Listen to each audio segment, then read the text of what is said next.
TVS যে RTR 4B দেখুন class সম্পূর্ণ টাইট হয়ে গেছে এবং গিয়ার দেওয়ার পরে গাড়িটির সামনের দিকে যাচ্ছে না, সেটা একটু আপনাদেরকে দেখাবো। ক্লাস লিভারটা অ্যাডজাস্টের যে জায়গা, সেই জায়গাটাও টাইট হয়ে গেছে, সেটাও আপনাদেরকে দেখাবো। দেখুন এখন একটু বাইকটাতে বসে একটু গিয়ার দিয়ে আপনাদেরকে সেটা একটু দেখাই। এই যে দেখুন, খেয়াল করুন, হ্যাঁ ক্লাসটা ছাড়া হচ্ছে, স্টারে আছে, সামনের দিকে যাচ্ছে না। হ্যাঁ মানে ক্লাস প্লেট বাটি টোটালি ক্ষয় হয়ে নষ্ট হয়ে গেছে। লিভারের যে অ্যাডজাস্টের জায়গা সেটা কিন্তু একটুও নেই, একদম টোটালি শেষ হয়ে গেছে।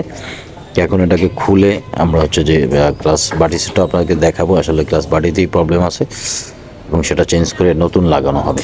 তো এখন ক্লাস বাটি সাইড এবং ক্লাস সাইড খুলবো, খোলার পরে আপনাদেরকে সেটা একটু দেখাই যে বাটি কমপ্লিট কী অবস্থা। কারণ এই ধরনের সমস্যা ক্লাস বাটি খারাপ হলেই হয়। দেখুন ইঞ্জিন অয়েলের অবস্থা দেখুন, ড্রেন দেওয়া হয়েছে। আমি একটু কাছে থেকেও সেটাও আপনাদেরকে দেখাবো। ইঞ্জিন অয়েলের কালারটা দেখে বোঝা যায় কী অবস্থা। ইঞ্জিন অয়েল কমে গেছে সেটা আলাদা বিষয়, পিস্টন দুর্বল আছে, বাট ইঞ্জিন অয়েলের কালার দেখে কিন্তু বোঝা যায় চেঞ্জ করলে যে ক্লাস প্লেট বাটি স্লিপ করে কিনা বা বাটি ক্ষয় হয় কিনা। এই যে দেখুন ইঞ্জিন অয়েলের কালারটা একটু ভালোভাবে খেয়াল করুন, লক্ষ্য করুন, দেখুন। এবং ইঞ্জিন অয়েল কমে গেছে। তো ক্লাস প্লেট বাটি খারাপ থাকলে বাইক কিন্তু ইঞ্জিন হিট হবে এবং মাইলেজও ড্রপ করবে, প্রচুর হিট হবে, মাইলেজ ড্রপ করবে, বাইকের টান উঠবে না। তো এখন ক্লাস সাইডটা সম্পূর্ণ সাইডটা খোলা হবে। হ্যাঁ খোলা হচ্ছে, দেখুন এই ক্লাস সাইডের প্রত্যেকটা নাট A to Z খুব সাবধানে খুলতে হবে। পুরোনো বাইকের ক্ষেত্রে হোক, নতুন বাইকের ক্ষেত্রেও স্লিপ করলে সেক্ষেত্রে কিন্তু খুলতে অসুবিধা হয়। এগুলো একটু সাবধানে খুলে নিতে হবে। এখানে এই যে উপরে অয়েলের নাট আছে, অয়েলের যে পাইপ আছে, কারণ 4Bতে জানেন আপনারা যে অয়েল কুলার লাগানো থাকে, সেটাকেও খুলবো। সেটা খোলার পরে একে দেখুন এখানে অয়েল কুলারটা কিন্তু খোলা হচ্ছে, খেয়াল করুন।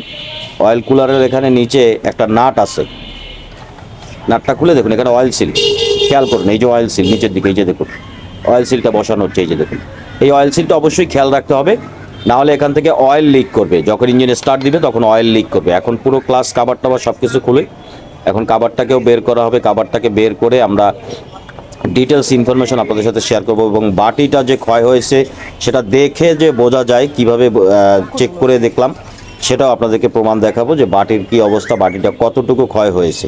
ক্লাস কাভারটাকে খুলে বের করা হোক, এরপর আপনাদেরকে সেই বাটিটাও আমরা খুলে বের করে দেখাবো। দেখুন ক্লাস কাভারটা কিন্তু এই যে খোলা হচ্ছে। হ্যাঁ ক্লাস কাভার বের করে আনা হয়েছে। খোলার সময় একটু সাবধানে খুলবেন, যদি গ্যাসকেট থাকে সেক্ষেত্রে চেঞ্জ করে দিবেন, আর না থাকলে পুরোনোটা একটু সেভ করে খোলার চেষ্টা করবেন, যাতে পুরোনোটা লাগানো যায় সেইভাবে খোলার একটু চেষ্টা করবেন। দেখুন এখানে বেয়ারিং থাকে, বুশ থাকে, এখানে ক্লাস যে লিভার থাকে সেটার ভিতরে, লিভার বুশের ভিতরে কিন্তু বল থাকে, সেটাও সাবধানে খুলে রাখতে হবে।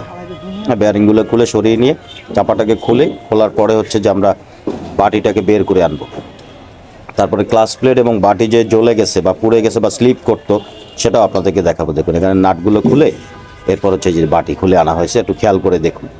বাটির অবস্থাটা একটু খেয়াল করুন, সাইড থেকে দেখালে আপনারা বুঝতে পারবেন। এর আগে বাটির অনেক ভিডিও আমার চ্যানেলে দেওয়া আছে।